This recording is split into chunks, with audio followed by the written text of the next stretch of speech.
기도하고 시작하겠습니다. 아버지 하나님 감사드립니다.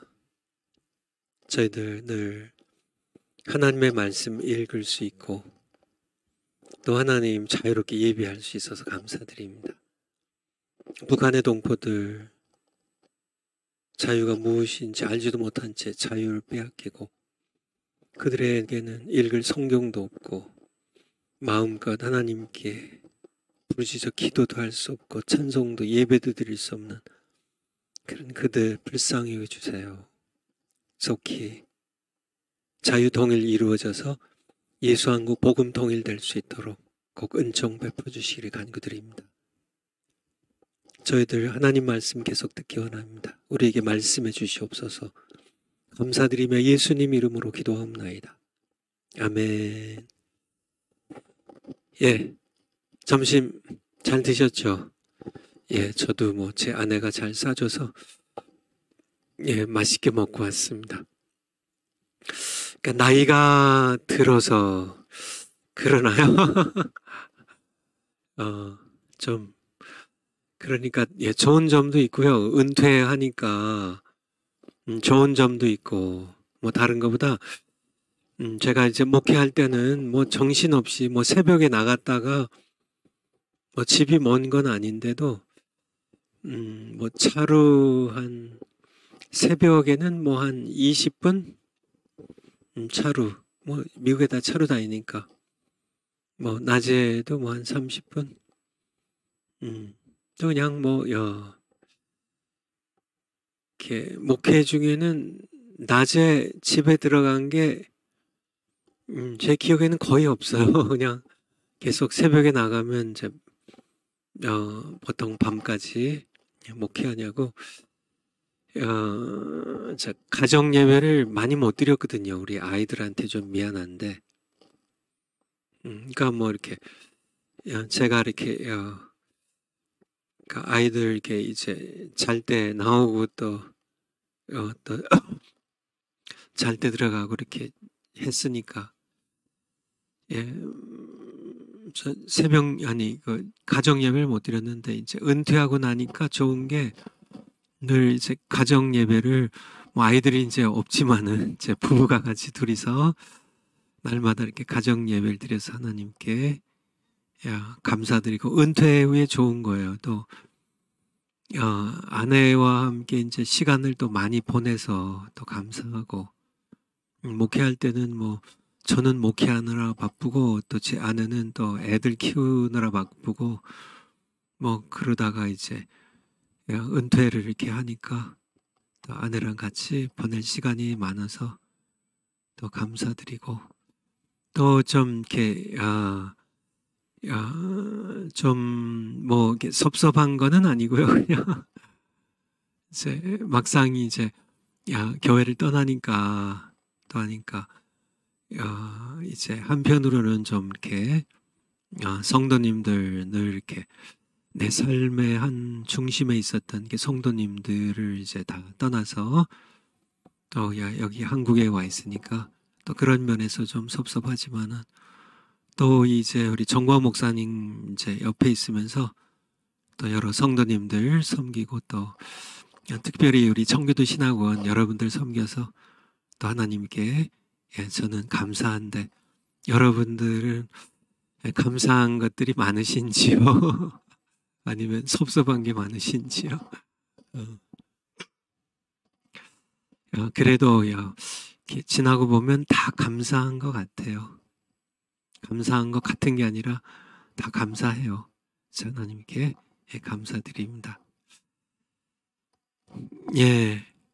우리 공부 이어서 계속 하도록 하겠습니다. 파워포인트 10번째 거, 아까 거, 그 다음 거. 10번째, 지식의 저주에 빠지는 근본 원인. 그 괄호 안에 뭐가 들어갈까요? 뭐가요? 뭐가 들어갈까요? 다 아시겠죠? 교만이죠, 교만. 에덴 동산에서도 마찬가지예요. 처음에 아담과 하와가 지식의 저주를 이제 거기에 빠진 이유가 바로 교만 때문에 그렇죠.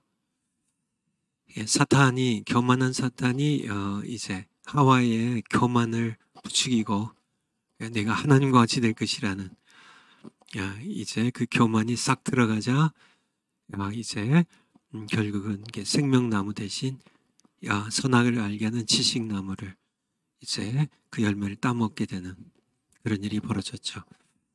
하나님께서는 사람을 자기 형상대로 존귀하게 지으셨다는 거 뭐 다 아시죠? 창세기부터 한번 볼까요? 창세기 1장 26절. 창세기 1장 26절. 하나님께서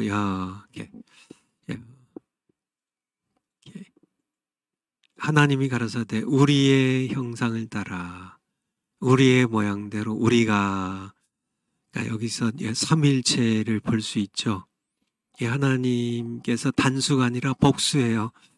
하나님께서 한 분 하나님이시지만은 세 위격으로 three persons 세 위격으로 좀 구별된 분리될 수 없지만 구별된 세 분의 하나님, 성부 하나님, 성자 하나님, 성령 하나님 세 분이 우리의 형상을 따라 우리의 모양대로 우리가 사람은 성부 하나님 혼자 만든 게 아니라 우리가 세 분 하나님이 사람을 만들고지만 이 세 분이 한 분이시죠.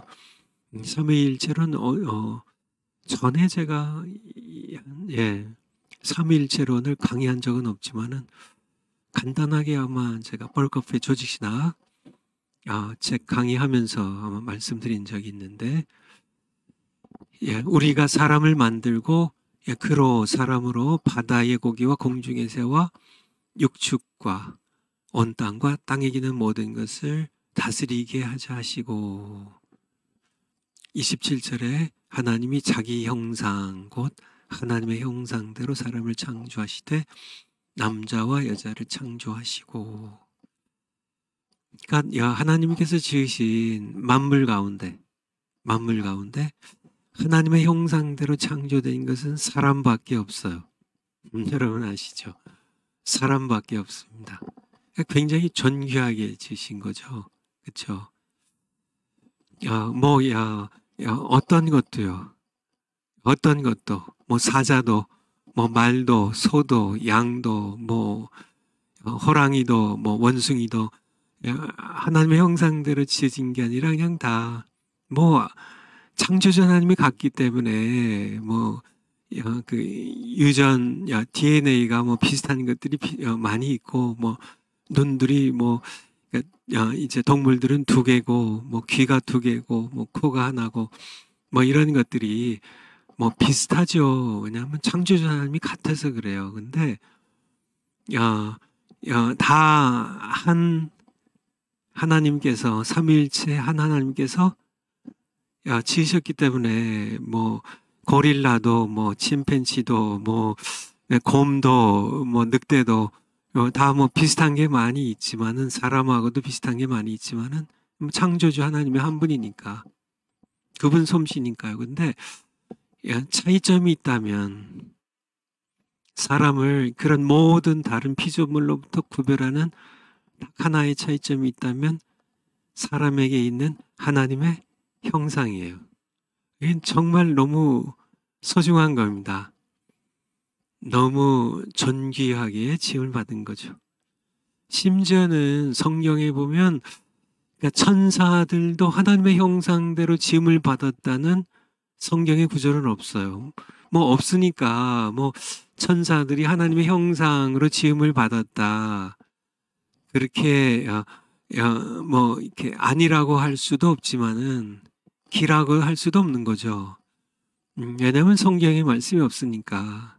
그러니까 그렇지만은 사람에 대해서는 하나님의 형상대로 사람을 창조하셨다. 그렇게 말씀하고 계시니까 사실 천사보다 사람이 더 하나님께 존귀히 창조되었음을 뭐 다 피조물이지만은 삼일체 하나님 빼고 전부 피조물이지만은 사탄도요 타락한 천사고 어떤 천사들도 가브리엘도 미가엘도 모든 천사들이 다 피조물이고 사람도 피조물이고 뭐 만물이 다 피조물이지만은 모든 피조물 가운데 딱 사람에 대해서만 하나님께서 자기 형상, 곧 하나님의 형상대로 사람을 창조하셨다고 그렇게 말씀하셨어요. 그리고 사람을 그렇게 지으셨습니다. 그러니까 우리가 이렇게 이 땅에 태어났을 때 사람으로 태어났다는 것은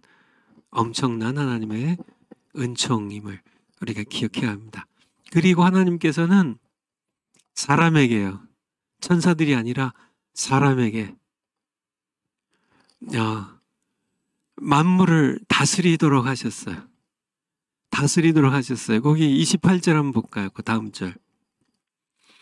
하나님이 그들에게 하나님의 형상대로 지으심을 받은 사람들에게 복을 주시며 그들에게 이르시되 생육하고 번성하여 땅에 충만하라, 땅을 정복하라, 바다의 고기와 공중의 새와 땅에 움직이는 모든 생물을 다스리라 하시니라. 그러니까 이 다스린다는 것, 원래 통치, 다스림은 하나님의 것이에요. 하나님께서 영원한 왕이세요. 그런데 그의 형상대로 지음을 받은 사람에게 그의 형상이 있기 때문에요. 위임 통치죠. 위임 통치. 다스리라고. 이게 사람의 것이 아니라 하나님의 것인데 대리 통치하도록. 이것이 엄청난 특권입니다. 그러니까 만물을 다 주시고 다스려봐라. 다스려봐라.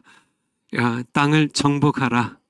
그리고 생육하고 번성하여 땅에 충만하라고 그렇게 복을 주셨습니다. 창세기 2장 16절 조금 내려가셔서 2장 16절에도요. 보면 2장 16절 하나님께서 에덴 동산에 사람을 두시고 동산 각종 나무 실과는 내가 임의로 먹되, 임의로 먹는 게 뭐예요? 내가 먹고 싶은 대로 마음대로 원하는 것을 골라서 원하는 대로 임의로 먹으라고. 그러니까 다 주셨어요. 다 주셨어요. 다 주셨습니다.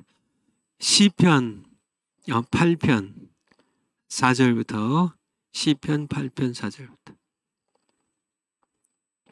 사람이 무엇이관데 주께서 저를 생각하시며, 대체 사람이 뭐길래 하나님께서 하찮은 피조물인 것 같은데 왜 저를 생각하시며 존귀하게 귀하게 여기시며, 인자가 사람의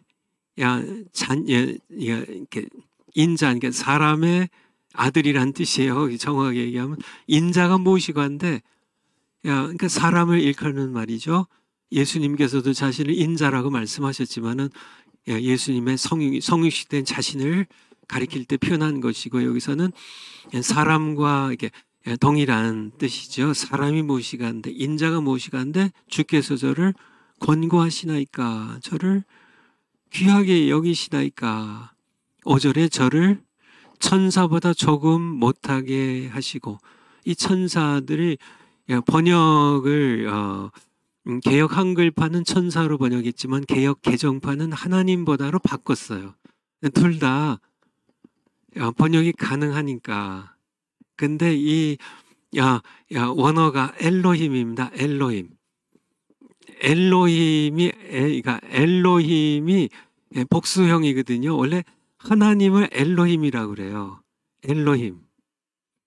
그러니까 엘로힘, 엘리 라마 사박단 이해하시겠죠?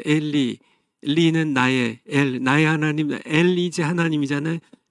나의 하나님, 엘리 라마.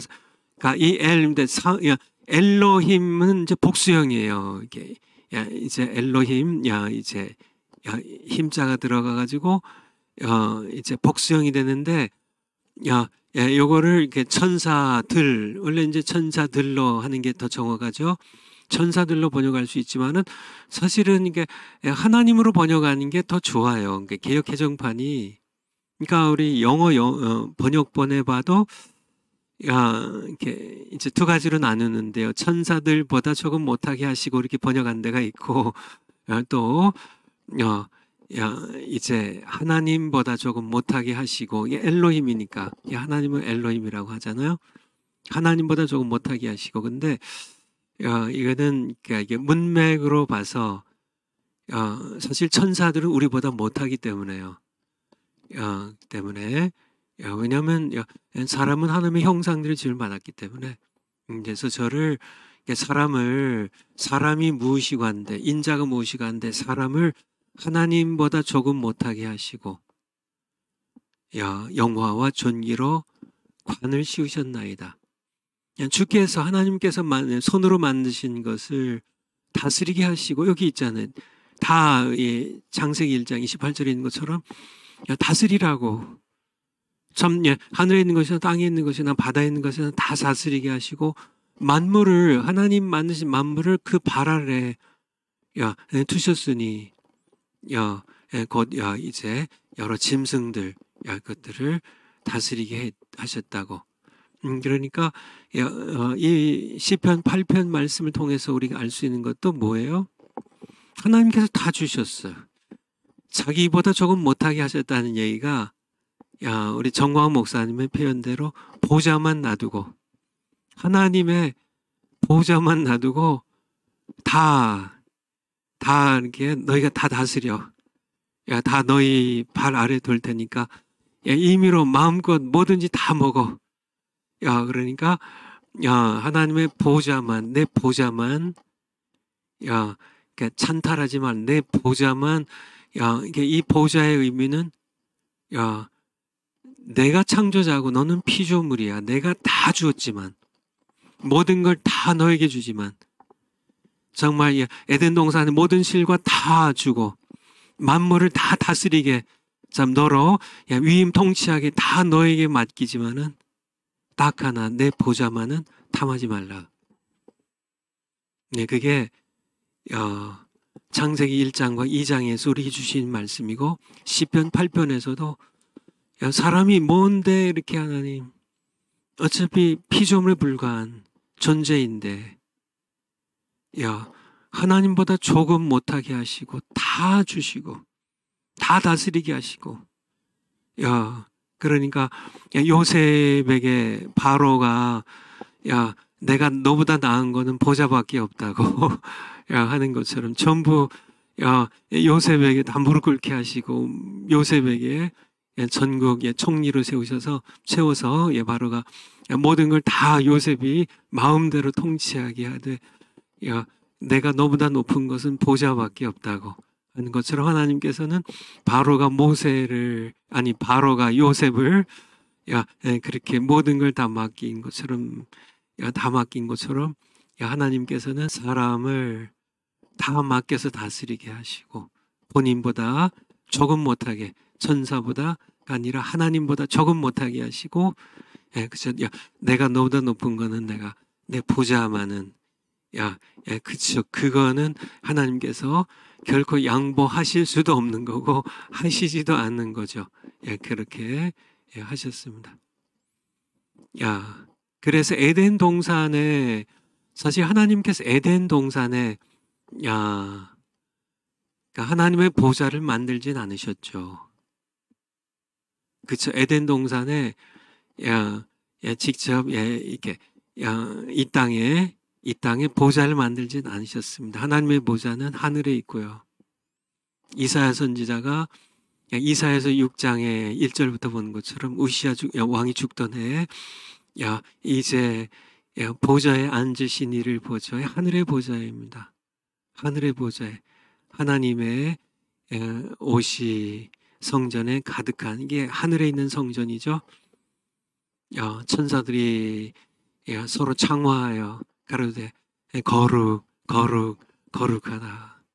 참 하나님의 영광이 참 가득 찬 모습을 보면서 이사야 선지자가 내가 화로다, 내가 입술이 부정한 백성 가운데 살면서 만군의 여호와를 배웠음이라고 그렇게 고백하는 내용이 있는데요. 그러니까 하나님의 보좌는 하늘에 있는데요. 하늘 성전에 하늘에 있는데 에덴 동산에다가 또 보좌를 설치하지 않으시고 에덴 동산 중앙에다가 보좌를 설치 아니하시고 대신 하나님의 보좌를 상기할 수 있는 것을 만들어 놓으셨는데 그것이 선악을 알게 하는 지식의 나무입니다. 선악을 알게 하는 지식의 나무. 우리 창세기 2장 한번 보죠. 창세기 2장 9절부터 한번 보죠. 창세기 2장 9절.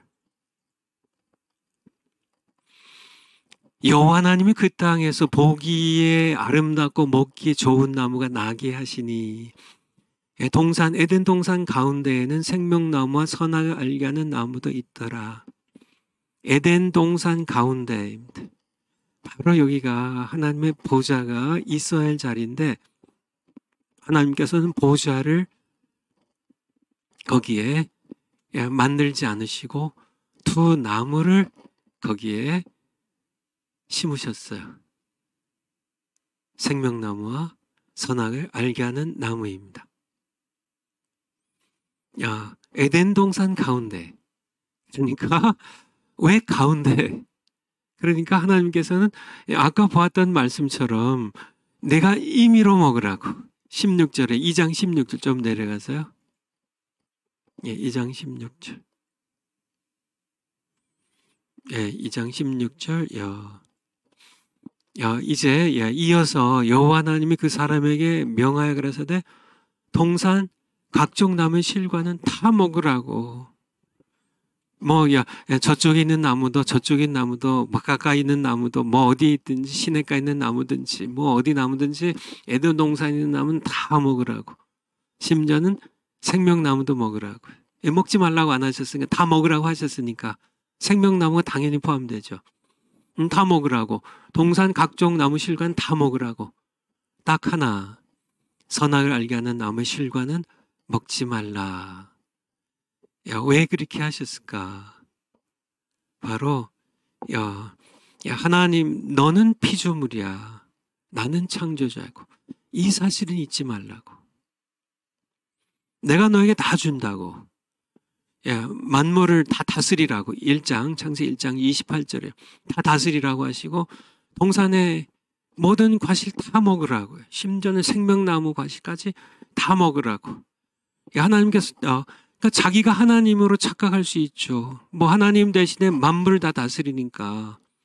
그렇죠. 땅에 있는 것이나 하늘에 있는 것이나 바다에 있는 것 다 자기가 다스려요. 그리고 에덴 동산에 있는 건 다 자기 마음대로 먹어요. 선악을 알게 하는 나무가 없었다면 아담은 다 자기 마음대로죠. 다 자기가 다 다스리니까. 자기가 다 마음대로 먹으니까. 그렇게 되면 뭐가 문제일까요? 시간이 흐르면서요. 자기가 창조주인 줄 착각해요. 그거는 인간이 멸망하는 길이니까요. 교만은 멸망의 선봉이라고 잠언 말씀처럼.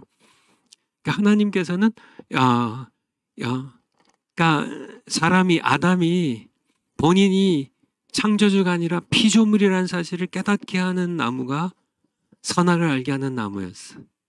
그렇죠. 그걸 보면서 내가 저거를 먹을 수 없다는 사실. 저거는 내가 먹을 수 없어.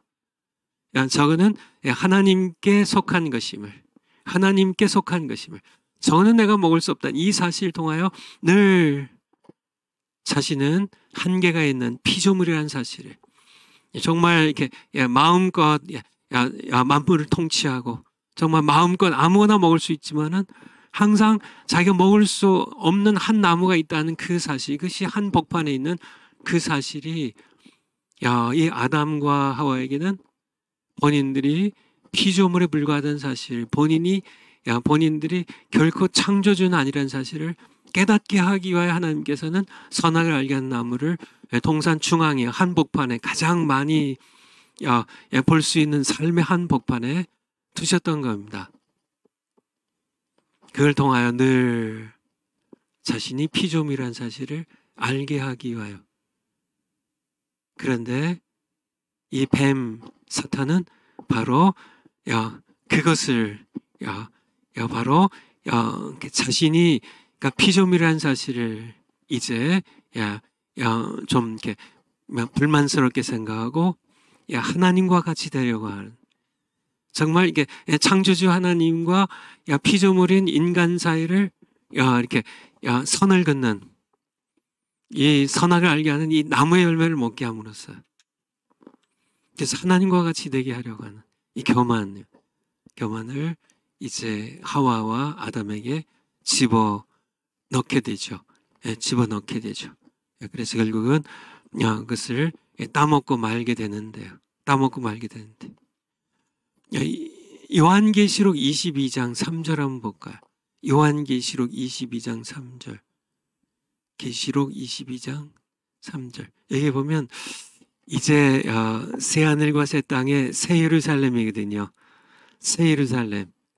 여기 보면 다시 저주가 없으며 하나님과 그 어린 양 보좌가 그 가운데 있으며, 여러분들 그 새 예루살렘은 에덴, 우리 존 밀턴의 그 신락원, 파라다이스 러스트, 그러니까 신락원 에덴 동산을 러스트, 그러니까 잃어버리는 이것이 아담과의 범죄죠. 아담과의 범죄죠. 근데 이제 복락원이라고, 파라다이스 리게인드, 다시 이제 에덴 동산을 하나님께서 회복시키는 것이 새 예루살렘이거든요.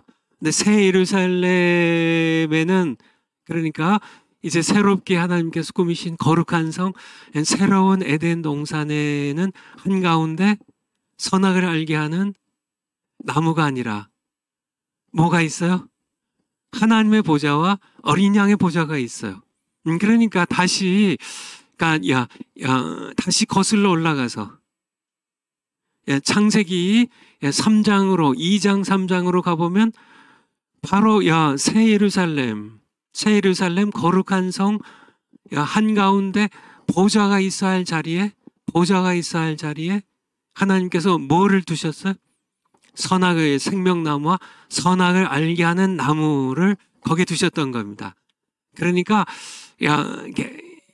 바로 아담과 하와가 감히 범할 수 없는 하나님의 보좌의 자리에 선악을 알게 하는 나무를 두셨다는 거예요. 그러니까 이것만은 건드리지 말라는 얘기는, 에덴 동산 한복판에 원래는 요한계시록 22장 3절 말씀에 있는 것처럼 하나님의 보좌가 있어야 할 자리에 하나님께서는 선악을 알게 하는 나무를 두셨고, 이것은 범하지 말라고.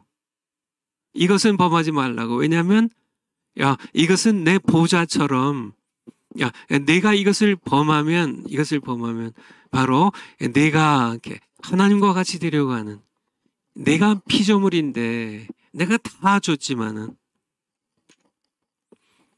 내가 하나님과 같이 되려고 하는 내 자리를 탐하는 것이 되기 때문에 그걸 먹으면 너는 정녕 죽으리라고 말씀을 하셨던 겁니다.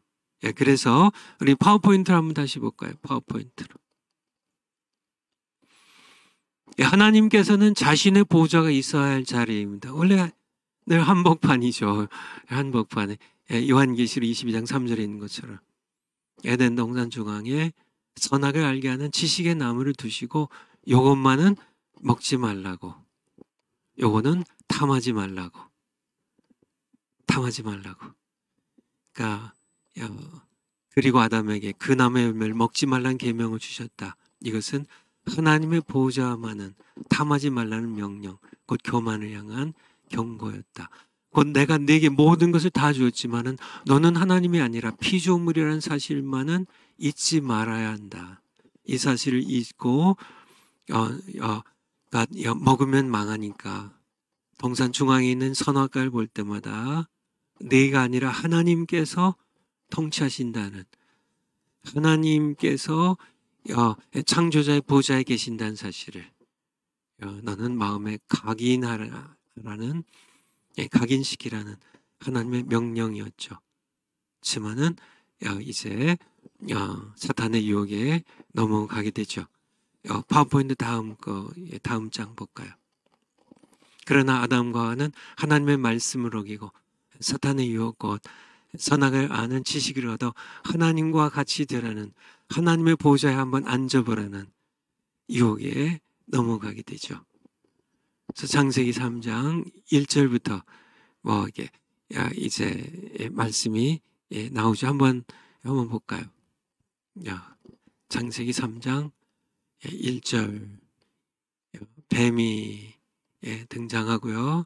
이 뱀을 통하여 다가온 것은 요한계시록 11장 12장 9절에 있는 것처럼 옛뱀 곧 사탄이라고 하고 마귀라고 하는 그 용, 그러니까 바로 사탄이 여자에게 물어가로되 하나님이 참으로 너희더러 동산 모든 나무 실과를 먹지 말라 하시더냐. 이게 이제 여자로 하여금 이제 관심을 갖고 대화에 뱀과 대화를 이끌어가는 이 사탄의 간교한 대화술이죠. 대화술. 그래서 이제 여자가 사실 뱀하고 나는 너하고 말도 안 해. 근데 대화에 이렇게 대화의 꼬임에 넘어가는 거죠. 그래서 뱀하고 대화를 하게 됩니다. 여자가 뱀에게 말하되 2절 동산 나무의 실과를 우리가 먹을 수 있으나 동산 중앙에 있는 이게 동산 중앙에 있어요. 중앙에 있는 늘 이렇게 거슬리는 거죠. 왜 저거는 왜 먹지 말라고 하셨을까? 저거만 이게 금지된 과일이 더 인간이 이렇게 교만해지고 인간이 이렇게 좀 이렇게 하나님을 향하여 좀 불만을 가질수록 점점 더 그것이 끌리는 거죠. 동산 중앙에 있는 나무의 실과는 하나님께서 너희는 먹지도 말고 만지도 말라 너희가 죽을까 하노라 하셨느니라 해서 이제 드디어 뱀에게 이제 넘어가기 시작하는 거죠. 그래서 하나님을 향하여 이렇게 다 먹으라고 하셨는데 이거는 먹지 말라고 하셨다고 이제 하나님을 향하여 좀 불평이나 하나님에 대한 원망, 이건 이렇게 사람의 심리를 하와의 심리를 이렇게 이끌어 가고서는 금세 이제 뱀이 4절에 여자에게 이르되 너희가 결코 죽지 아니하리라. 5절에 너희가 그것을 먹는 날에는 너희 눈이 밝아 하나님과 같이 되어 하나님과 같이 되어 선악을 다른 건 몰라도 너희가 지금 모든 하늘의 모든 새들 바다의 물고기들 땅의 모든 육축들 짐승들 너희가 다 하나님께서 맡기셔서 다스리고 있지 않냐. 하나님 그런 거 다 맡기셨는데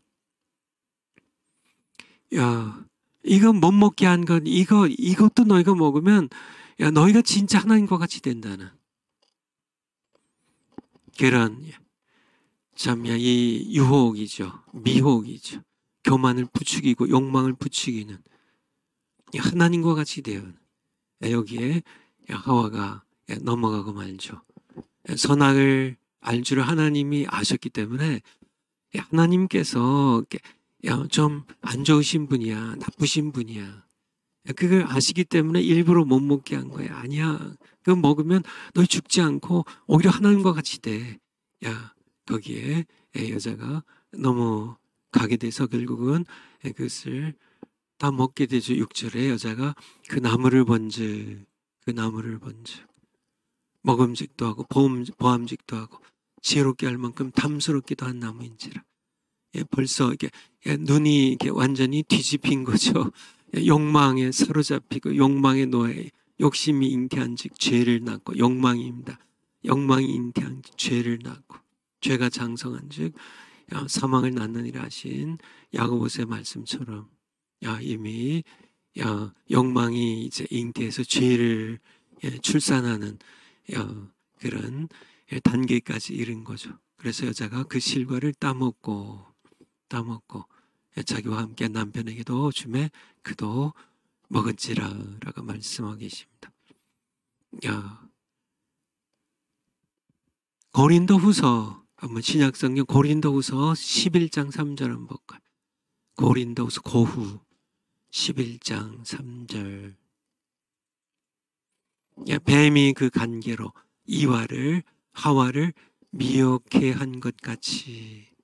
그래서 바로 이게 창세기 3장의 사건을 말씀해 주고 계세요.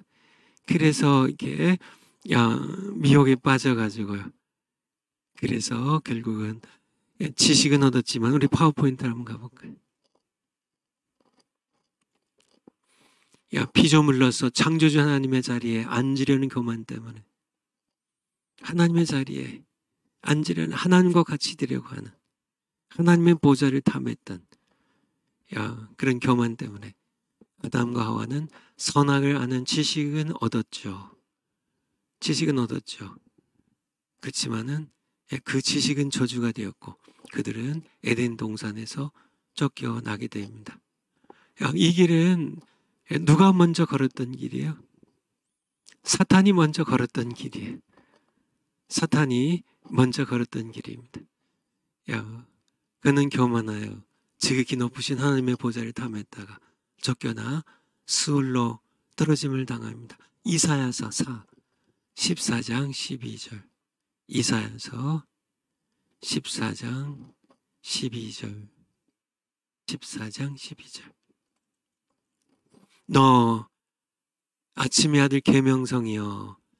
이 계명성이 루시퍼예요. 루시퍼. 이제 제롬이 라틴어로 벌게이트라고 하죠.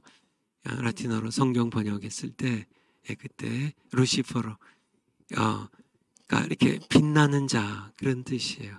빛나는 자. 루시퍼요. 어찌 그리 하늘에서 떨어졌으며 너 열국을 덮은 자요.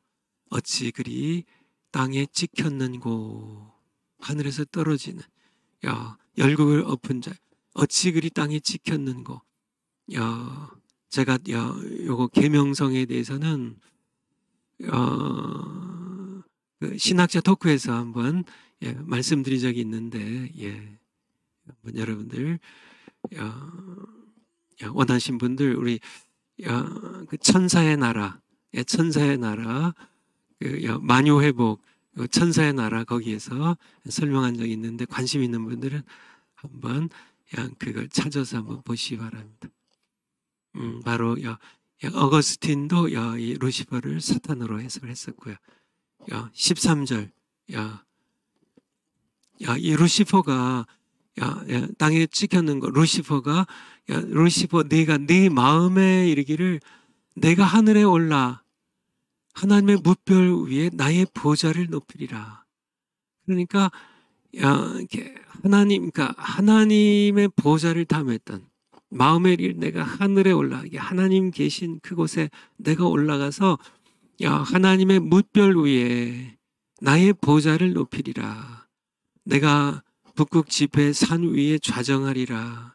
가장 높은 곳에 별들의 높은 곳에 14절에 가장 높은 구름에 올라 지극히 높은 자가 누구예요? 하나님이죠. 하나님과 비길이라 하는 내가 내 보좌 그러니까 하나님의 보좌 그곳에 자기가 올라 앉고 싶은 이 욕망을 가졌던 이 사탄이 결국 쫓겨나게 되는데요. 우리 계시록 저기 먼저 보자. 에스겔서 먼저 보자. 계시록 좀 이따 보고 에스겔서 28장 16절. 에스겔 28장 16절. 우리 구약성경 에스겔 겔 28장 16절. 내 무역이 풍성함으로 내 가운데 강포가 가득하여 내가 범죄하였도다. 너 덮는 그룹아. 이 그룹이 천사 하나님을 옹이하는 천사예요. 상당히 하나님을 가까이 측근해서 하나님을 섬기는 그런 천사입니다. 너 덮는 그룹 천사야. 그러므로 내가 너를 더럽게 여겨 하나님의 산에서 쫓아내었고 화강석 사이에서 멸하였도다. 17절에 내가 아름다움으로 마음이 교만하였으며, 루시퍼가 샤이닝, 이렇게 빛나는 존재, 빛나는 천사, 빛의 천사, 그런 뜻이거든요. 그래서 내가 아름다움으로 마음이 교만하였으며, 그러니까 하나님의 자리를 탐한 거죠. 내가 영화로움으로 내 지혜를 더럽혔으며, 내가 너를 땅에 던져 열왕 앞에 두어 그들의 구경거리가 되게 하였도다라고 성경은 말씀하고 계세요. 그러니까 이 사탄이 원래 그룹 출신이에요. 그러니까 하나님을 가까이서 옹유했던 그런 아주 지체 높고 아름답고 찬란한 영광을 소유했던 그런 천사 루시퍼였습니다. 그렇지만은 그가 교만해져서 그가 그의 자리를 지극히 높여 하나님의 보좌에 올라가고 하나님과 비기려고 했던 그런 교만 때문에 결국은 쫓겨나게 되고 수치를 당하는 그런 존재가 되게 되죠. 우리 신약 성경 한번 넘어갈까요? 디모데전서 3장 6절. 디모데전서 3장 6절. 디모데전서 3장 6절. 이렇게 보면 새로 입교한 자도 말지니 교만하여져서 마귀를 정죄한 그 정죄. 마귀의 핵심 죄가 뭔가요? 교만이에요, 교만. 그래서 마귀를 정죄한 그 정죄. 그러니까 이제 교회에서 뭐 장로나 집사를 뽑을 때 새로 입교한 사람 이렇게 장로나 집사 되게 하지 말라고. 왜냐면 교회에서 뭐 내가 장로인데 내가 권사인데 내가 집사인데 하면서 교만하여져서 마귀의 사촌이 될까봐 마귀를 정죄한 그 교만의 죄에 빠질까 하며, 그러니까 마귀의 핵심은 교만이에요. 그러니까 그러니까 마귀가 교만해서 하나님을 가까이에서 옹위하는 그런 천사였지만 아주 지체 높은 영광스럽고 빛나는 아름다운 천사였지만은 뭐 다 누릴 수 있었겠죠. 하나님의 천사로. 그렇지만은 딱 하나 교만 때문에 하나님의 자리를 탐했던, 하나님의 보좌를 찬탈하려고 했던 이 죄악, 이 교만 때문에. 근데 이 교만을 누구에게 집어넣나요? 자기가 쫓겨났으니까 이제 인간에게 접근해서요. 바로 아담이 아니라 하와에게 먼저 접근을 했죠. 그게 이제 마귀가 아주 교활한 존재죠. 하와에게 먼저 접근해서 그를 하여금 하나님과 같이 되려는데, 선악을 아는 지식에 있어서는 하나님의 보좌에 앉아보라는, 하나님과 같이 한번 되어보라는 이 달콤한 유혹에 하와가 넘어가고 또 아담도 함께 넘어가게 된 바로 그 핵심에는 교만이 있다는 겁니다. 교만. 그래서 선악을 아는 지식의 나무를 먹게 된 그 배경의 가장 핵심이 교만이에요. 교만입니다. 우리 요한계시록 12장 7절, 계시록 12장 7절부터 한번 보죠. 12장. 하늘에 전쟁이 있으니 미가엘과 그의 사자들은 하나님께 충성하는 천사들이죠. 사탄이 타락할 때 함께 타락하지 아니했던 하나님께 충성하는 이 천사장 미가엘과 그의 사자들이 용과 더불어 싸울세. 이 용이 사탄이죠. 사탄과 더불어 싸울세. 용과 그의 사자들도 사탄과 함께 타락했던 천사들도, 타락한 천사들도 같이 싸우죠. 하늘에 전쟁이 있었죠. 8절에 이기지 못하여 다시 하늘에서 저기 있을 것을 얻지 못한지라. 그들이 쫓겨나게 됩니다. 쫓겨나게 되죠. 오래전에 있었던 사건이죠. 9절에 보면 큰 용이 내어 쫓기니, 큰 용이 정체가 뭐예요? 옛 뱀입니다. 바로 창세기 3장 1절에 등장했던 그 뱀이에요.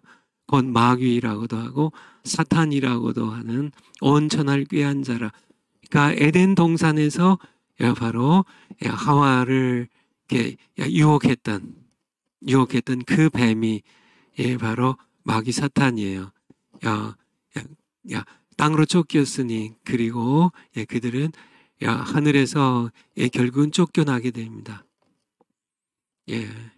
그의 사자들도 저와 함께 내어 쫓기니 라고 성경은 우리에게 말씀해 주고 계세요. 파워포인트를 한번 다시 가볼까요?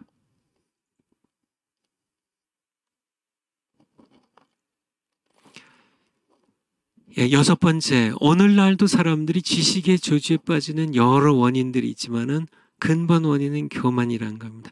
교만하여 그들의 눈앞에 하나님을 두려워하지 않아요. 하나님의 자리에 함부로 앉습니다. 오늘 시간 나면 또 말씀드리겠지만 인본주의가 바로 인본주의인데 인본주의. 보통 영어로 휴머니스트 하면 휴머니스트 여러분 들어보셨나요? 휴머니스트 하면 굉장히 칭찬입니다. 그 사람 휴머니스트야.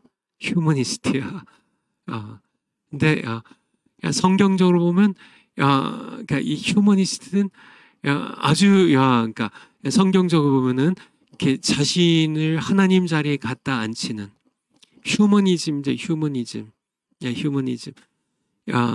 바로 휴머니즘. 사실 르네상스 이게 아시죠? 르네상스. 문예부흥. 휴머니즘. 바로 인본주의죠. 휴머니즘, 인본주의죠. 인본주의가 사람 중심주의인데요. 사람을 전유한 존재로 여기고 이제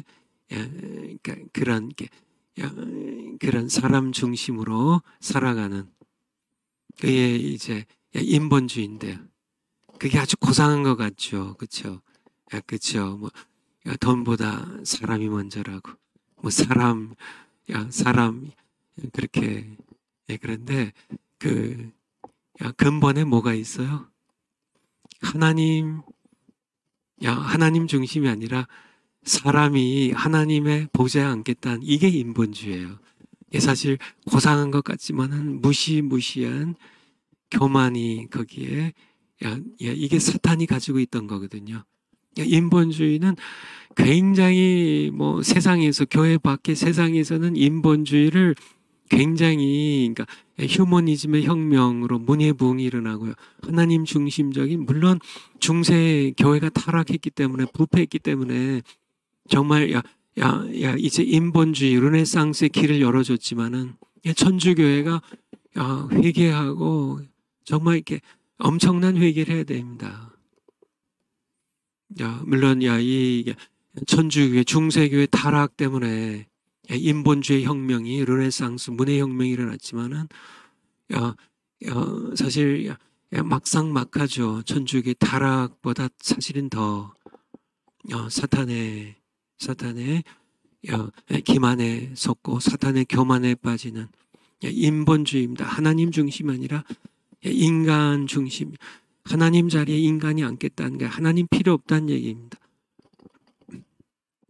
오늘날은 인본주의 세상이에요. 공산주의가 또한 인본주의가 그들의 명목상에는 자리하고 있고요. 나중에 또 시간 남은 좀 말씀드리기로 하고요. 우리 파워포인트에 하나님에 대한 두려움이 없어요. 로마서 3장 18절 한번 볼까요? 로마서 3장 18절. 로마서 3장 9절 10절에 보면 의인 없나니 하나도 없다고 말씀하시면서 그런 죄악의 중심에 뭐가 있냐면 저희 눈앞에 하나님을 두려워하지 않아요. 이게 정말 무서운 겁니다. 하나님을 두려워하지 않으면 인간은 못할 일이 없어요. 이게 러시아의 19세기 문호 도스토옙스키가 한 얘기인데요. 하나님을 두려워하지 않으면 사람은 못할 게 없습니다. 어떤 죄악이든지 그저 자기가 원하면 자기가 법에 걸리고 해서 저기만 하지 않는다면 뭐든지 할 수 있는 존재가 자기의 욕망을 위해서, 자신의 권력욕을 위해서, 자신의 쾌락을 위해서 얼마든지 무슨 일이든지 할 수 있는 게 사람이라고, 그렇게 하나님에 대한 두려움이 없는 그런 정말 이렇게 오늘날도 마찬가지죠. 하나님에 대한 두려움이 없는 제가 오늘 아침에 이제 제 아내와 함께 이제 가정 예배를 드렸는데요. 가정 예배 본문이 사무엘하 12장 1절부터 15절까지였어요. 한번 3하 12장 1절부터 한번 볼까요? 여호와께서 나단을 다윗에게 보내시니 11장에 무슨 사건이 있었냐면 다윗이 밧세바와 간통하고 이 밧세바의 남편 햇사람 우리아를 전쟁터에서 살해합니다. 살인이죠. 그리고 이 다윗이 이제 밧세바를 데려다가 자기 처를 삼아요. 자기 아내를 삼아요. 하나님께서 보셨을까요? 안 보셨을까요? 하나님께서 다 보셨죠. 다 보셨죠. 하나님께서 나단을 다윗에게 보내십니다. 그래서 한 비유를 베풀게 해요. 한 성에 두 사람이 있는데 하나는 부하고 하나는 가난하니 2절에 그 부한 자는 양과 소가 심히 많으나 3절에 가난한 사람은 아무것도 없고 자기가 사서 기르는 작은 암양 새끼 하나뿐이라. 이 암양 새끼가 저와 저의 자식과 함께 있어 자라며 저의 먹을 것을 같이 먹고 저의 잔에서 같이 마시고 저의 품에 누움으로 저에게 딸처럼 되었거늘. 4절에 어떤 행인이 그 부자에게 오매 부자가 자기의 많은 양과 소를 아껴 자기에게 온 행인을 위하여 잡지 아니하고 가난한 자의 양 새끼를 빼앗아다가 자기에게 온 손님을 위하여 잡았나이다. 5절에 다윗이 그 사람을 크게 놓아요. 아마 격분했겠죠. 그런 못된 그러더니 죽일 놈이 있나 하고 크게 놓아요. 나단에게 이르되 여호와의 사심을 가리켜 맹세하노니 이 일을 행한 사람은 마땅히 죽일 자를 당장 나한테 알려주라고, 끌고 오라고, 내가 당장 죽이겠다고. 그리고 죽이는 걸 뿐만 아니라 4배나 갚아야 된다고. 그 가난한 사람에게는 양새끼 4배나 갚아줘야 하리라고요. 7절에 보면 나단이 다윗에게 이르되 당신이 그 사람입니다. 당신이 그 사람입니다. 이 다윗도 하나님을 경외하는, 두려워할 줄 아는 그런 사람이지만은 어느덧 그가 이제 왕이 되고요. 전쟁에 백전백승하고 하다가 어느덧 그의 마음이 둔해지고 하나님을 두려워하는, 경외하는 마음이 둔해지고 어느덧 교만이 다윗에게 싹트기 시작했던, 남의 잘못에 대해서는 그냥 불효령을 내리고 엄하게 대하지만은 자기가 더 큰 잘못을 한 것에 대해서는 남의 아내를 데려다 간통을 하고 참 그 남편을 살인하는 그러한 죄를 범한 자기의 죄에 대해서는 이게 교만의 특징이에요. 교만한 사람은 남의 죄는 너무 잘 보이는데 자기 죄는 그게 너무 뻔한데도 다른 사람은 다 아는데 자기만 몰라요. 교만한 사람은 자기의 죄악을 그렇게 참 범죄했던 이 다윗이 이제 바로 당신이 그 사람이라, 당신이 그 사람이라. 한번 올려주실까요? 그러니까 보면, 당신이 그 사람이라. 당신이 죽을 자라고요. 당신이 그 못된 악한 사람이라고. 이스라엘 하나님 여호와께서 이처럼 이르시기를, 하나님께서 나를 보내서 하나님 하신 말씀이라고. 내가 너로 이스라엘 왕을 삼게 하여 내게 기름을 붓고 너를 사울 왕의 손에서 구원하고 8절에 내 주인 사울 집을 내게 주고 내 주인의 처들을 내 품에 다 두고 이스라엘과 유다 족속을 다 내게 맡겨서 다 다스리게 했는데 그렇죠. 창세기 1장 28절의 말씀 비슷하죠. 모두 다스리라고 하늘에 있는 것이나 땅에 있는 것이나 바다에 있는 모든 걸 다 다스리고 다 임의로 모든 걸 다 먹게 하셨는데 만일 그것이 부족하였을 것 같으면 내가 내게 이것저것 더 주었으리라. 네가 원하면 에덴 동산에 더 맛있는 그런 과일 더 많이 만들어주고 다 주었으리라. 9절에 그러한데 어찌하여 네가 여호와의 말씀을 업신여기고 에덴 동산에 있는 중앙에 있는 이 실과는 먹지 말라고 한 하나님의 말씀 계명을 업신여기고 나 보기에 악을 행하였느냐. 바로 아담과 하와에게 에덴 동산 중앙에 있던 그런 선악과가 다윗에게는 밧세바였습니다. 밧세바가 일종의 선악과예요. 범하지 말았어야 되죠.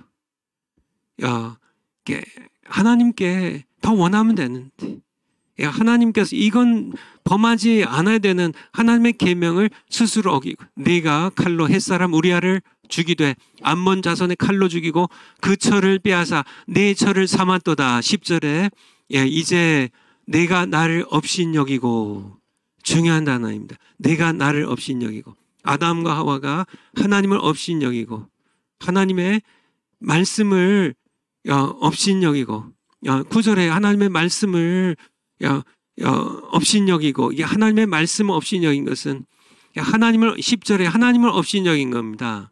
그러니까 아담과 하와가 하나님의 말씀을 업신여기고 먹지 말라는 하나님을 업신여기고 다 교만이죠. 햇사람 우리아의 철을 빼앗아 내 철을 삼았은즉 칼이 내 집에 영영이 떠나지 아니하리라 하셨고 11절에 이제 11절의 사건이 사실 이제 내가 이제 범죄한 이 일 때문에요. 이제 사건들이 일어나는데 여호와께서도 이처럼 이르시기를 내가 내 집에 재화를 일으키고 내가 내 처들을 가져 내 눈 앞에서 다른 사람에게 주리니 그 사람이 이 사람이 바로 다윗의 셋째 아들 압살롬이에요. 압살롬이 그 아버지의 처들 10명 후궁과 함께 백주에 대낮에 사람들 보는 데 앞에서 지붕 이제 평평한 데서 텐트를 치고 거기서 동침합니다. 12절에 너는 은밀히 행하였으나 나는 이스라엘 무리 앞 백주의 이 일을 행하리라 하셨나이다. 13절에 다윗이 나단에게 이르되 내가 여호와께 범죄하였노라 하며 다윗이 회개하죠. 나단을 칼로 쳐서 죽이지 않고요. 하나님 앞에 벅벅 우기면서 나는 죄진 게 없다고 사울 왕처럼 변명하지 않고요. 하나님께 죄를 인정합니다. 그리고 회개하죠. 하며 나단이 다윗에게 대답하되 여호와께서 당신의 죄를 사하셨나니 회개하니까 인정하니까 죄를 고백하니까 사하셨나니 당신이 죽지 아니하려니와 다윗을 죽이진 않으세요. 그런데 14절이 무서운 겁니다. 이 일로 인하여 여호와의 원수로 크게 회방할 거리를 얻게 하였으니 당신이 당신의 죄악으로 말미암아 교만해서 하나님을 업신여기고 교만 때문에 선악과와 같은 밧세바를 범했기 때문에 여호와의 원수가 누군가요? 사탄이에요. 사탄으로 크게 회방할 거리를 얻게 하였으니 그러니까 무슨 얘기인가요? 하나님은 의의 하나님이세요. 의의 하나님이십니다. 사탄은 하나님 앞에서 욥기 1장에 나와 있는 것처럼 참소하는 자입니다.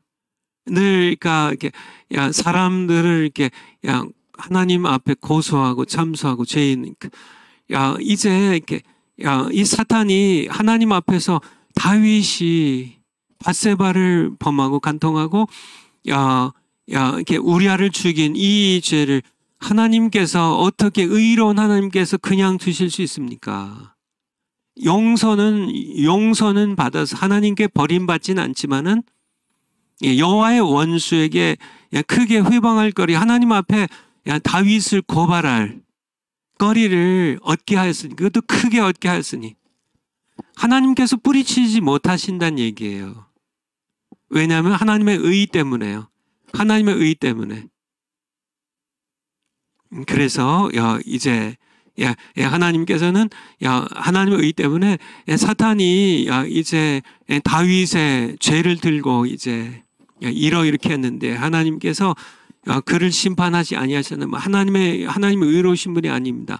이렇게 회방할 거리를 그래서 결국은 이제 그 아이가 밧세바와 갖게 된 첫 아이가 죽게 되죠.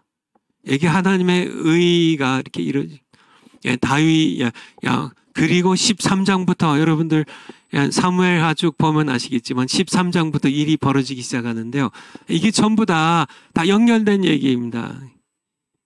바로 이제 암논이 다윗의 맏아들 암논이 이복 여동생 다말을 강간합니다.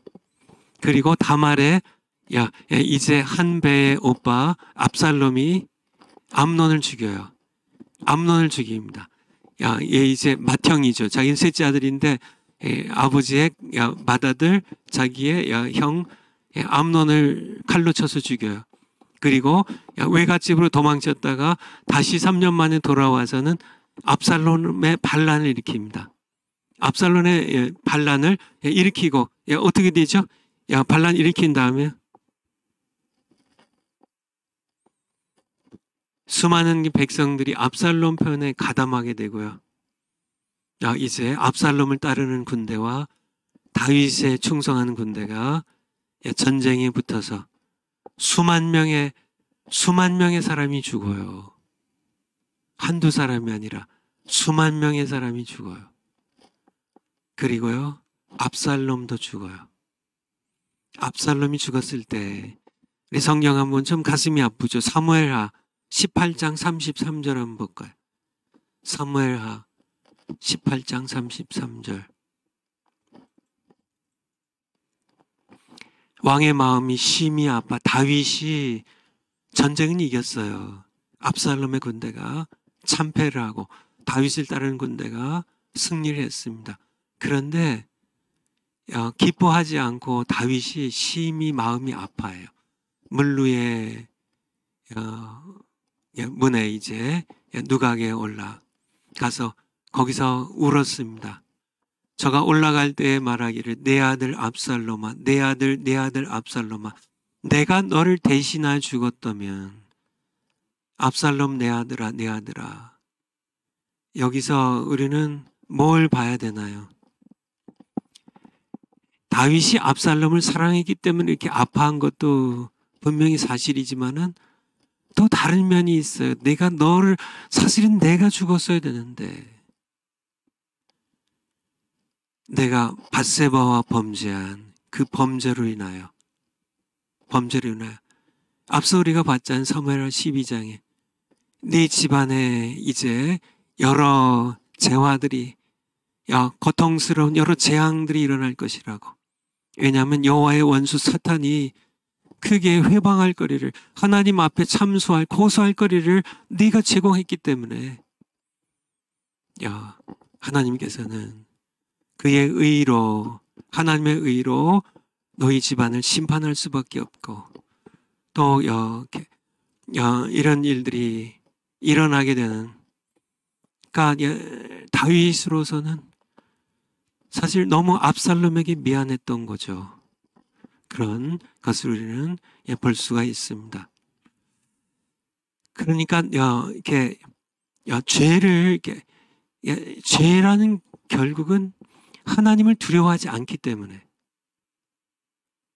하나님을 업신여기면서요 짓게 된 건데, 다윗도 그렇게 되고요. 다른 죄인들도 다 마찬가지입니다. 바로 지식의 저주도 바로 에덴 동산에서 교만 때문에 하나님과 같이 데려가는 교만 때문에 저질러진 저주, 그리고 사탄이 먼저 걸어갔던 길이라는 것을 우리가 함께 알았으면 좋겠습니다. 우리 파워포인트 한번 다시 가볼까요?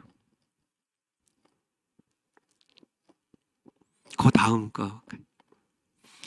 여호와를 경외하는 것이 지식의 근본인데 미련한 자는 교만하여 하나님을 두려워하라는 지원계를 멸시하며 지식의 저주에 빠지게 됩니다. 우리 잠언 1장 7절 한번 볼까요? 잠언 1장 7절. 잠언 1장 7절. 여호와를 경외하는 것이 지식의 근본입니다. 그러니까 하나님을 두려워할 줄 아는 것. 왜 간접 지식이 저주가 되냐면 하나님에 대한 직접 지식은, 그러니까 하나님을 만난 사람은 하나님을 경외할 수밖에 없어요. 그치? 하나님을 알면 하나님을 경외하게 돼요. 두려워하고 사랑하고 하나님을 따르게 되죠.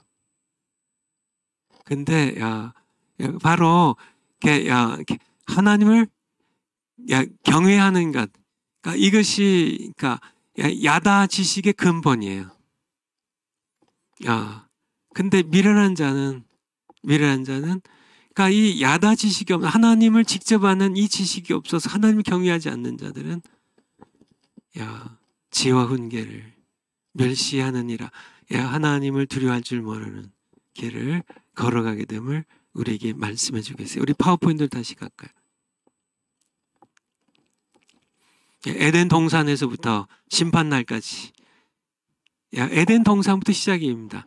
최후의 심판날까지 사람들은 교만하여 하나님의 자리를 탐하다가 저주를 받아 창조주 하나님을 떠나 쉼없이 죄를 먹고 마시며 지식의 저주에 머물러 살다가 죽어서 지옥에 떨어집니다. 정말 무서운 얘기죠. 무서운 얘기죠. 정말 지금도 계속 마찬가지입니다. 여러분들, 하나님께서 가장 싫어하시는 죄악이 교만인 건 아시죠? 사탄의 죄악이 바로 교만이었고요. 바로 하나님의 자리를 찬탈하려고 했던 죄악입니다. 야고보서 4장, 신약 성경 야고보서 4장 6절 한번 볼까요? 야고보서 4장 6절. 그러나 더욱 큰 은혜를 주시나니 그러므로 일렀으되 하나님이 교만한 자를 물리치시고 겸손한 자에게 은혜를 주신다 하였느니라. 그러니까 이 교만한 자를 하나님 물리치세요. 이 교만에 대해서 얘기하는데 7절에 보면 마귀 얘기가 나오죠. 그런즉 너희는 하나님께 순복할지어다 마귀를 대적하라. 그러니까 6절에 교만한 자를 물리치시고 하면서 바로 마귀를 대적하라는, 그러니까 마귀는 교만의 존재고요. 교만이라는 가장 악한 죄를 범했다. 하나님의 자리를 탐했던 존재고, 하나님은 교만한 죄를 마귀를 물리치시는데 마귀의 유혹을 받아서 이렇게 교만한 자들을 하나님께서 물리치시기 때문에 너희는 하나님께 순복할지어다. 그렇게 우리에게 말씀해 주고 계신데, 조금 내려가서 10절 한번 보죠. 10절. 10절. 주 앞에서 낮추라. 그리하면 주께서 너희를 높이시리라. 계속 7절부터 우리 6절 7절에서 말씀해 주고 계신 거예요. 그러니까 우리가 하나님께서는 교만한 자를 물리치시고 겸손한 자의 은혜를 베푸시기 때문에, 그런데 마귀를 대적하라. 마귀를 대적, 하나님을 순복하고 마귀를 대적하라. 주 앞에서 낮추라고 말씀하시는데, 이 야고보서에 나와 있는 말씀이 우리 베드로전서 5장에서도 중복되어 이렇게 아주 핵심이 중복이 됐는데요. 배전 5장 5절. 배전 5장 5절. 젊은 자들아, 이와 같이 장로들에게 순복하고 다 서로 겸손으로 허리를 동이라. 하나님이 교만한 자를 대적하시되, 그죠? 하나님이 야고보서 4장 6절에서는 교만한 자를 물리치신다고, 여기서는 교만한 자를 대적하시되 겸손한 자들에게 은혜를 주시느니라. 6절에 하나님의 능하신 손 아래서 겸손하라. 너를 낮추라. 그리하면 주께서 너희를 높이시리라. 우리 야고보서 4장 10절에 나온 말씀이죠. 7절에 다 염려를 맡기고, 8절에 근신하라. 깨어라. 너희 대적 마귀가 우는 사자같이 두루다니며 삼킬 자를 찾나니. 9절에 너희는 믿음을 굳게 하여 저를 대적하라. 마귀, 그러니까 앞에 야고보에서 말씀하신 것처럼 하나님께서는 교만한 자를 물리치시고 겸손한 자 은혜를 베푸신다고, 하나님께 순복하라. 마귀를 대적하라. 너 자신을 낮추라. 주께서 높이시리라. 이렇게 말씀하시는데, 하나님께서 교만한 자를 물리치시고 겸손한 자 은혜를 베푸신다고 하시면서 마귀를 대적하라고 하셨는데, 베드로전서 5장에서도 똑같이 말씀하고 계시다는 거예요. 하나님께서는 교만한 자를 대적하시고 겸손한 자가 은혜를 베푸시는데, 너는 마귀를 대적하라고, 우는 사자처럼 두루다니며 삼킬 자를 찾는 이 마귀를 대적하라고 그렇게 말씀하고 계세요. 그러니까 공통점이 뭐예요? 마귀는 교만해. 이게 하나님을 대적할 교만한 그러한 존재이고, 우리가 마귀에 부추김 받아가지고 교만해지면 마귀를 물리치셨듯이 하나님께서 우리를 물리치시니까, 이 교만이 에덴 동산에서도 이 마귀는 아담과 하와의 교만을 부추겨서 하나님과 같이 된다는 이 유혹을 통해서 물리쳐야 되는데요. 하나님께서 교만한 자를 물리치듯이 아담과 하와도 교만한 자 마귀를 대적해야 됐었는데, 대적하지 않고 오히려 그에게 넘어가고 만 것을. 그런데 오늘날도 마찬가지란 얘기예요. 우리 파워포인트로요. 오늘날도 마찬가지예요. 사람들이 오늘날도 너무 교만해요. 겸손하게. 참 회개라는 단어가 중요한데, 우리 정광 목사님의 기도의 90%가 회개라고 말씀하시는데, 정말 그렇게 하시는 분이죠. 저도 회개한 절반 정도가, 기도의 절반 정도가 회개인데요. 그렇게 목사님들이 회개할 게 많아요. 근데 회개할 게 많죠. 우리가 회개할 것 가운데 가장 중요한 게 교만을 회개해야 됩니다. 하나님이 교만한 자를 물리치시니까 하나님을 두려워할 줄 알아야 돼요. 최후의 심판 날이 다가오고 있기 때문입니다. 휴머니즘, 인본주의 얘기를 좀 이렇게, 아까도 조금 했지만은, 인본주의는 결국 하나님의 자리를 찬탈하라는 사탄의 유혹이고, 선악과를 범하는 치명적인 죄악입니다. 그래서 지식의 저주에 세방되려면 교만입니다. 교만은 결국은 독립된 지정이거든요. 선악과 열매를 먹고 안 먹고는 내가 결정한다는, 나는 독립된 지정의를 가진, 자유의지를 가진, 하나님께서 선악과 먹으라 말라 말씀하지 마세요. 그거는 내가 결정합니다. 이게 인본주의예요. 인간인 우리가 결정합니다. 동성애가 죄인지 아닌지, 그거는 하나님이 성경에 동성애 죄라고 하나님 말씀하셨지만은 아닙니다. 우리가 결정합니다. 이게 인본주의예요. 이게 하나님의 자리를, 하나님의 통치의 자리입니다. 통치의 자리, 인간이 앉아서 우리가 결정하겠다는 거예요. 우리가 결정하던데. 우리 문재인 대통령이 사람이 먼저다는. 그가 이렇게 퇴임 연설에서 사람이 먼저라는, 2022년 그 퇴임하면서 사람이 먼저라는 그런 연설의 내용이 있지만은, 제가 이게 인터넷을 찾아보니까 문재인 대통령이 2012년에 그가 이제 대통령 되기 전이죠. 2012년에 지금으로부터 11년 전에 책 책을 썼는데 책 제목이 사람이 먼저다예요. 인본주의입니다. 인본주의. 뭐 문재인 대통령이 무슨 천주교회 뭐 가톨릭교회 신자인지 뭐 본인은 그렇게 얘기하지만은 사실은 이렇게 뭐 가톨릭 교회가 사실은 인본주의에 사로잡혀 있지만은 뭐 하나님 대신 교황을 하나님 자리에 앉혀놓고 교황이 통치하는 그런 그러니까 그런 인본주의 정말 이렇게 중심지에지만은 문재인 대통령은 정말 이게 사람이 먼저다는 게 이게 인본주의거든요.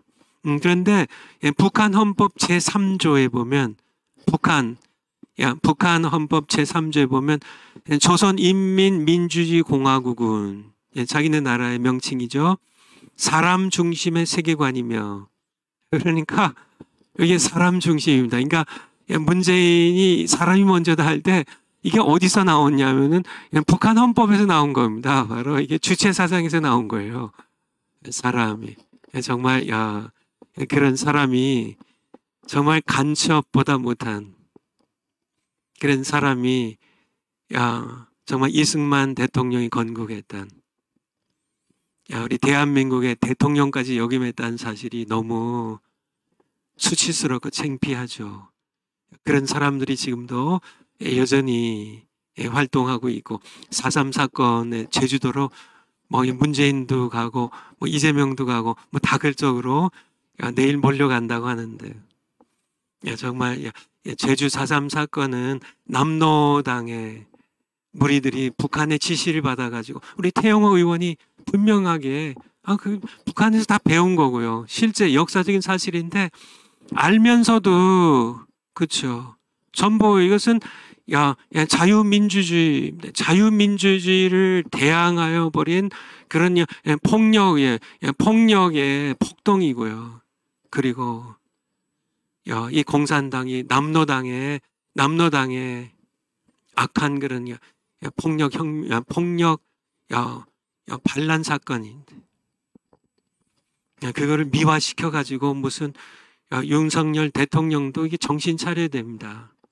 무슨 뭐 민주화 운동처럼 그들의 명예를 살려주고 천만의 역사 진실을 밝혀야죠. 지난번에 우리 정광 목사님과 함께 전국 투어할 때 제주도부터 시작이 됐잖아요.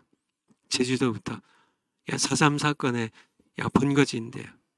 사실 이렇게 정확하게 보면 얼마가 될지 모르겠지만은 4.3 사건의 피해자들 가족들이 있어요. 제주도에요. 그래서 이 남로당의 그러니까 공산당의 이 발치산의 후예들이 김일성의 지시를 받아가지고 일으켰던 이 폭동, 무장 폭동 사건에서 희생당한 마을 선량한 주민들이 그들이 진짜 피해자죠. 군인 경찰 가족들이 있고요. 처참하게 그리고 밤이면 내려와가지고 마을 주민들 막 동조하는 사람 다 죽이고 했던 그 남로당의 이 발치산들 이 좌익 세력에 의하여 학살당한 피해자의 가족들이 있어요. 그들도 숫자가 엄청 많아요. 숫자가 많습니다. 아마 절반은 안 되는 것 같아요. 그들은 피해자들은 숨죽이고 있고요. 오히려 가해자의 후손들이 무슨 민주화 뭐 떳떳하고 대단한 민주화에 그들이 그러니까 잔악한 그런 이렇게 무장 폭동 사건으로 이 공산당이 남로당에 이들이 벌인 그런 이 학살 사건의 후손들이 지금 제주도를 잡고 있어요. 그들이 큰 소리 치고요. 그들이 나라로부터 보상받고 있고 이게 나라가 지금 이게 대한민국이 지금 자유민주주의 국가인가요? 아니면 지금 주사파들이 밑에서는 다 주사파들이 정말 김정은의 지시에 의해서 지금 움직이는 나라인가요? 지금 언론들이 장악돼 있잖아요.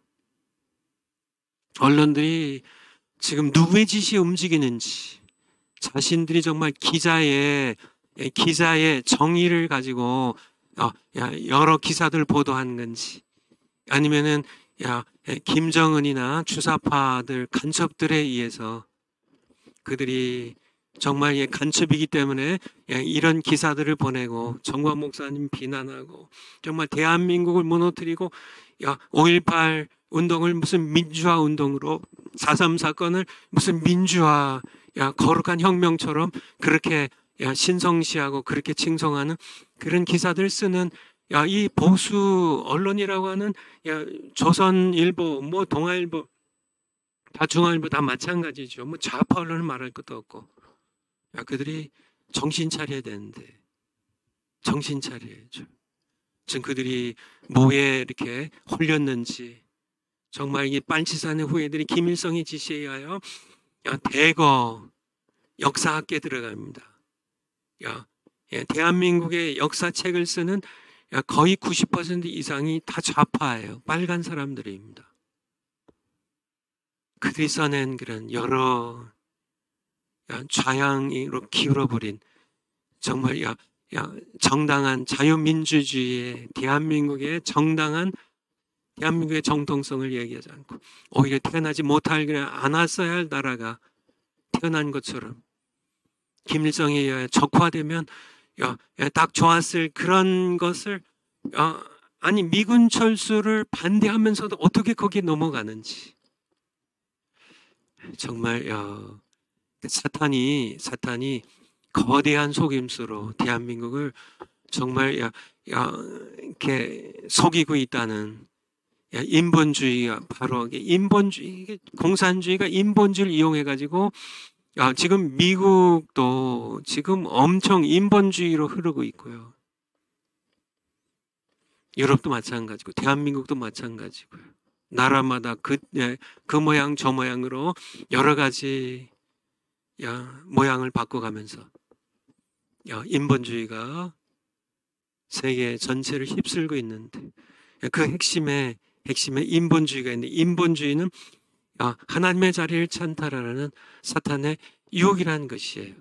유혹이라는 것이 그럼 어떻게 해야 되냐? 어떻게 되냐? 우리는 독립된 지정의를 십자가에 못 박고요. 그래야 지식의 저주에서 해방되고 하나님의 통치에 복종할 수 있는 그런 우리가 될 수 있다는 사실을 말씀드립니다. 파워포인트 다음 거. 지식은 목적이 아니라 수단이 돼야 된다는 얘기입니다. 지식, 이성도 인간의 생각하는 능력도요, 지식도요, 하나님께서 사람에게 주신 선물이에요. 지식이 악하다는 얘기가 아닙니다. 하나님 주신 선물이에요. 피조물로서 인간의 한계를 깨닫고 창조자 하나님께 무릎을 꿇으면 하나님께서 먹지 말라고 하시면 먹지 않으면 되는 건데 꼭 그렇게 내가 하나님 자리에 앉아서 내가 결정하겠다는 인간의 이성의 결과물인 지식, 철학이 초등학문의 불과함을 인정하고 그것을 성경의 권위 아래 두란 얘기입니다. 골로새서 2장 8절입니다. 골로새서 2장 8절. 골로새서 2장 8절. 사도 바울의 옥중서신 누가 철학과 헛된 속임수로 너희를 노략할까 주의하라. 이것이 사람의 유전과 세상의 초등학문을 좇으며 그리스도를 좇음이 아니니라. 철학과 헛된 속임수가 같이 맞물려 있는 겁니다. 철학이 헛된 속임수예요. 너희를 노략할까? 철학이 우리를 노략해요. 우리를 노략질해서 우리를 도둑놈이 훔쳐가듯이 우리를 하나님의 손에서 빼앗아가지고 이 철학이 뭔가요? 정화 목사님의 생각의 참된 통로 가운데 헬레니즘이에요. 헬레니즘의 핵심이 뭐예요? 인본주의예요. 인간이 만물의 촉도라는 인간이 만물의 촉도라는 하나님이 만물의 촉도가 아니라 인간이 만물의 촉도라는 휴머니즘이죠. 인간이 중심이 되는 사람이 중심이 되는 이것이 바로 사탄의 거대한 속임수란 사실을 우리는 잊지 않아야 됩니다. 파워포인트로요. 그러나 사람들은 이성과 지식 또한 그 산물인 과학을 우상시하며 그것으로 성경을 비판하고 하나님을 배격하는데 사용해왔다. 그 결과 이성과 지식은 저주가 되고 지식은 생명이지 하나님께 나아가는 길을 막는 저주가 되어 왔다. 그러니까 에덴 동산에서 창세기 3장에 지식을 선택했는데 이 지식을 얻은 것 때문에 생명나무의 길이 막혔던 것처럼 하나님께 나아가서 하나님을 만나야 직접 지식이죠. 하나님을 아는 야다 지식이죠. 하나님을 만나는데 이 생명길이 막힌 뭐 때문에요? 이 간접 지식입니다. 하나님에 관하여 하는 간접 지식 그리고 인간이 만들어낸 모든 이 과학과 이 모든 이성의 지식들이 저주가 되어서 하나님께 나가는 길을 막는 그런 저주가 되어왔다는 겁니다. 우리는 돈처럼 지식도 우상으로 섬기지 말고 그렇죠. 하나님께서 산상수훈에 예수님 말씀하시잖아요. 하나님과 재물을 겸하여 섬길 수 없다고.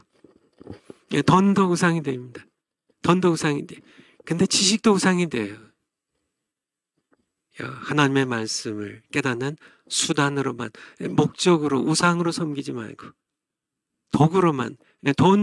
돈이 내가 섬기는 섬김의 대상이 되면 이제 우상이 되는데, 그렇죠? 그러면 그 돈은 우리가 버려야 돼요. 하지만은 돈이 수단이 된다면, 하나님을 섬기는데 우리가 애국을 위해서 대한민국을 살리기 위해서 헌금할 수도 있고요.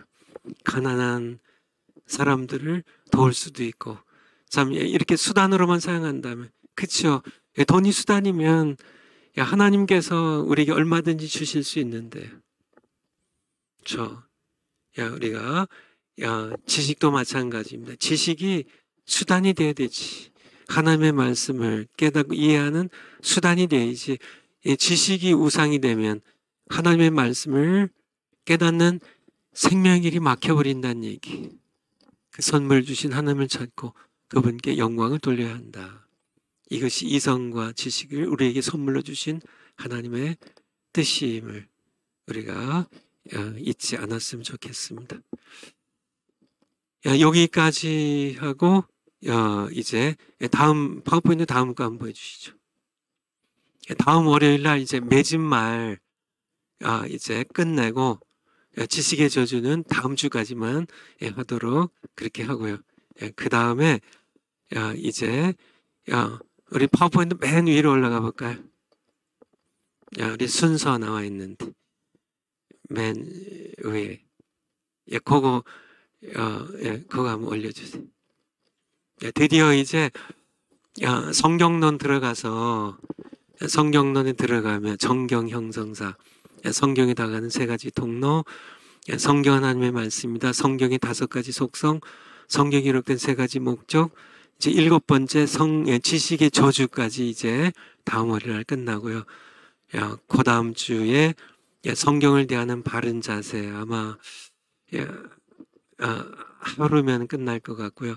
그 다음에 특강 설교란 여기 아마 한 이틀은 해야 되지 않을까. 특강으로 이렇게 끝나고 일종의 설교학으로 좀 성경론에 근거한 설교학으로 그거 하고 그 다음에 방학하기 전에 성령론 제 전공 분야로 좀 들어가도록 하겠습니다. 성령론 여러분 아시겠죠? 성령론에서 구약시대의 성령 더해서 쭉 성령의 세례 성령 충만 성령의 은사들에 대하여 좀 살펴보도록 하겠습니다. 기도하고 마치겠습니다. 아버지 하나님 감사드립니다. 저희들 하나님 앞에 하나님을 두려워할 줄 아는 겸손한 마음 가지고 지식의 저주와 교만에 빠지지 않게 저희들 붙잡아 주셔서 감사드립니다. 저희들 늘 하나님을 사랑하며 하나님의 말씀을 늘 복종함으로 하나님 말씀 없인 여기는 저희들 되지 않도록 저희들 늘 붙잡아 주세요. 이번 부활주일에 저희들 부활하신 예수 그리스도의 이름을 높여드리고 또 광화문에 구름대처럼 주의 백성들이 모일 수 있도록 은총 베풀어 주시기를 간구드리고 감사드리며 예수님 이름으로 기도하옵나이다. 아멘. 다음 주일날 부활주일 예배 우리 광화문에서 뵙도록 하겠습니다. 감사합니다.